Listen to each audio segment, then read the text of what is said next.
It doesn't matter what happens to us in life, ever, anything. What matters is how we decide to deal with it.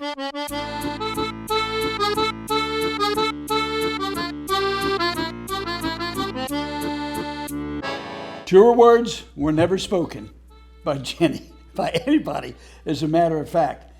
Now, Jenny went in for a hip joint replacement, and when she started explaining it to me in the interview, we just had a lot of fun. And remember, one of the key things in going through a serious situation is being playful about it. I have no trouble doing that. Jenny has no trouble doing it. I'm sure you're going to enjoy this. Did a meet and greet with this guy, got all his information, decided, hey, let's just do this.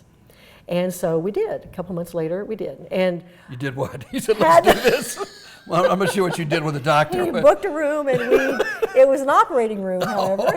And I'm still not sure where you're going with this.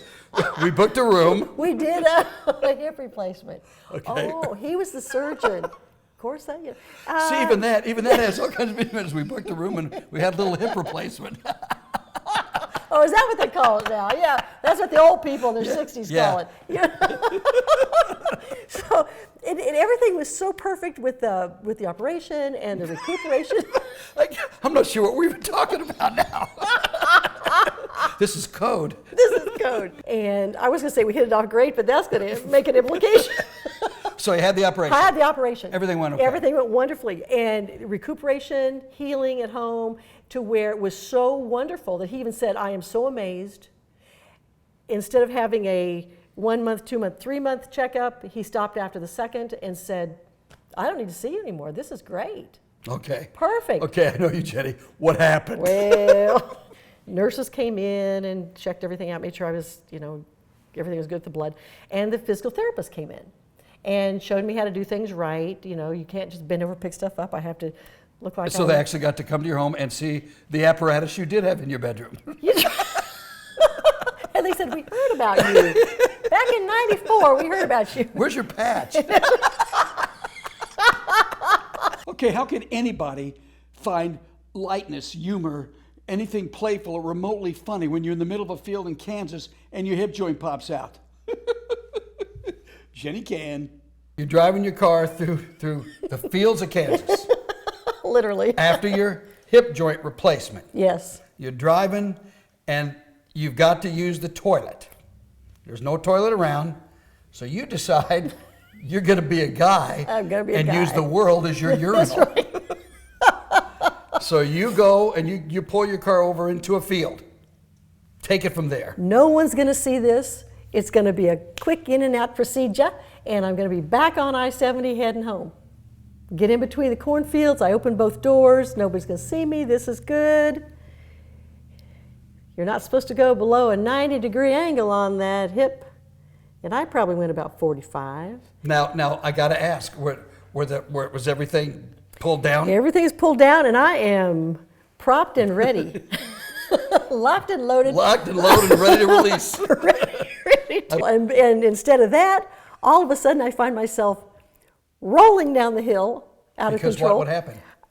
I thought I simply lost my grip and fell, but what happened was my hip popped out of the socket. Worst pain I've had in my life.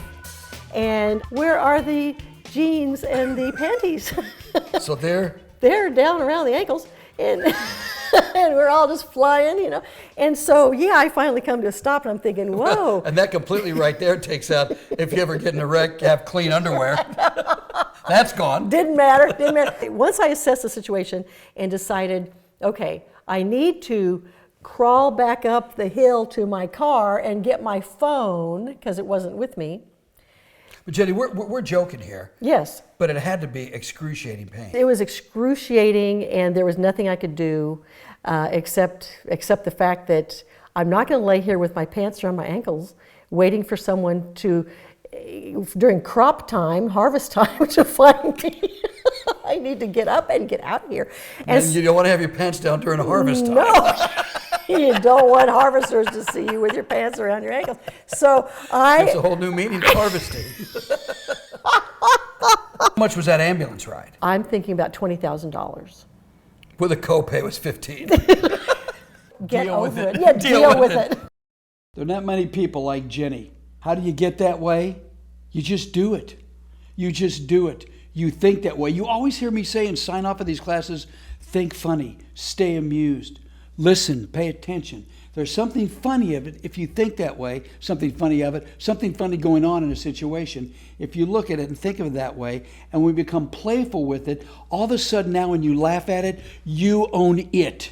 The emotion doesn't own you of being fear, of being afraid, of being sad or being scared. You turn that emotion around, and when you can be playful with it, all of a sudden you become happy with it. And it's a lot easier to deal with, isn't it? And that's what Jenny has showed us in this class. I'm going to let Jenny close out with her philosophy on life. And I think it's something we all could apply to our lives as well. Thank you, Jenny, for being a part of this class. And I'll see you at the next class. Take it away, Jenny. If we don't like something, we can either change our situation or change our attitude toward it. And that's it. Those are your only choices.